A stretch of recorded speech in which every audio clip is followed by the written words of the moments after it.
اردو ادب میں کون کون سی اصناف ہیں؟ چلیے صرف 2 منٹس میں جانتے ہیں۔ تو زبان اور ادب میں آخر فرق کیا ہے؟ زبان تو ہم روزمرہ استعمال کرتے ہیں۔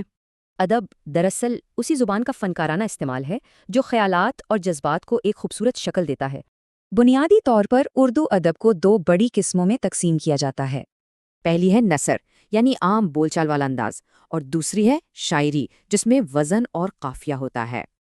اچھا، تو آئیے پہلے نثر کی دنیا میں چلتے ہیں۔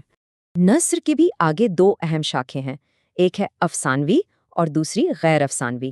افسانوی نثر میں تخیلاتی کہانیاں ہوتی ہیں جیسے کہ ناول، افسانہ اور ڈرامہ، جبکہ غیر افسانوی نثر حقیقت پر مبنی ہوتی ہے، جیسے مضمون، سفر نامہ یا سوانح عمری۔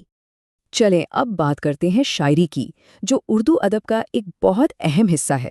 شاعری کی بھی کئی مشہور قسمیں ہیں جیسے غزل، نظم، مرثیہ اور قصیدہ۔ تو یہ سب مل کر اردو ادب کا وہ رنگا رنگ گلدستہ بناتے ہیں جو اتنا مقبول ہے۔ اتنی ساری خوبصورت اصناف میں سے آخر وہ کون سی ایک ہے جو پڑھنے والے کے دل میں اتر جاتی ہے؟